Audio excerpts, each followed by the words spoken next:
My name is Shirley Nanette, and I'm from Portland, Oregon, and I'm a jazz singer, and I'm an R&B singer, and I am a pop singer. I don't do rap, though. We're going to have a conversation about Cathedral Park. Cathedral Park started back in 1980, and somewhere between the late 80s, middle 90s, or early 90s, I was one of the first ones, along with Mel and just a lot of people who sang and performed in Cathedral Park. I remember there was a gentleman named Mr. Bob Thompson, and he used to record everything, everywhere, Cathedral Park, every jazz situation that was going on around in Portland, Oregon. It was so much fun. Everybody just had a great time. There was food, there were children, there were adults, there were boyfriend, girlfriend, whoever. They came to Cathedral Park. It's always been such a wonderful setting, a beautiful setting right underneath the bridge in St. John's. And you just had so much fun. There was so much talent, local, national. I could go on and on. It was just wonderful because Portland has always been a jazz city to begin with. People who used to come to Portland that were named jazz people, they stopped through Portland and they interacted with Portland jazz scene. And it was just hopping. It was going on. But Cathedral Park has its own little specialness about it. You know, it's for all ages. It doesn't matter what age you are. It doesn't matter what kind of music, other music you like, because there were so many different types of music, big bands even, you know, trios. It was one of the most fabulous things that you could come to every year. You could look forward to coming to Cathedral Park. The weather was always nice. The music was always wonderful. The little stands that they had there to eat little snacks if you didn't bring your picnic basket. Music, music, music. It was something that started another phase of music around Portland, Oregon.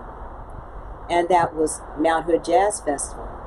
That started way back then, but we had all of this beauty of being underneath the bridge, laying on the hillside, smiling, dancing, having fun, until the very last note was played. People were at Cathedral Park. I had such a good time. I met so many jazz people that I was not really affiliated with at the beginning, because I did R&B and stuff like that. But Cathedral Park was just, you know, I usually only use this word for one entity, and that's God. But Cathedral Park is next in awesomeness. It's wonderful. You don't want to miss it. It's relaxing. It's entertaining. You know, you hear so many different types of music. It started out as a jazz festival, though. And then it, you know, eventually introduced other types of music, R&B and stuff like that. But it's something that you always want to bring your family to and come and sit and enjoy the music and the surroundings and the people.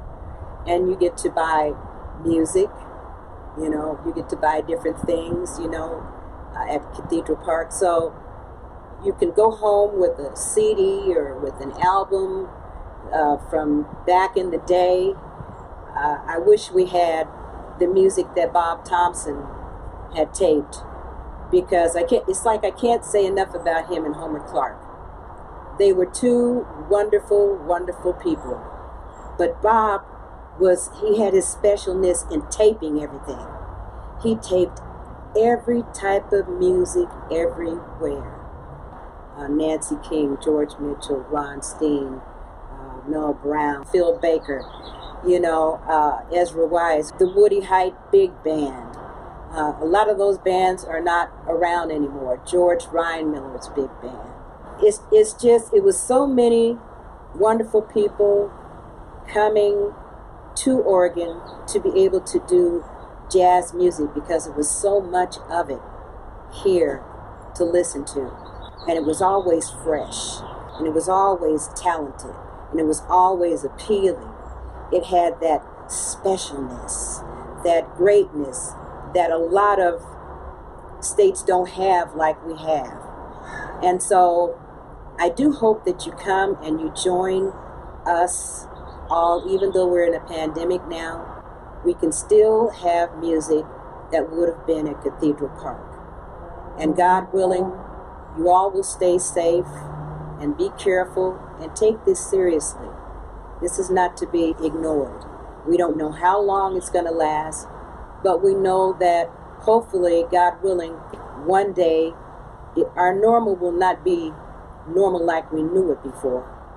That at any rate, we'll be able to go out, we'll be able to listen to music, we will probably have to social distance and take care and be safe and not be reckless. Don't be foolish. Use common sense. We need that. Our lives are at stake. So keep an ear out, keep an eye out, be careful, be safe, be loving, be caring, be thankful that you have another day and that we will have another Cathedral Park on and on and on.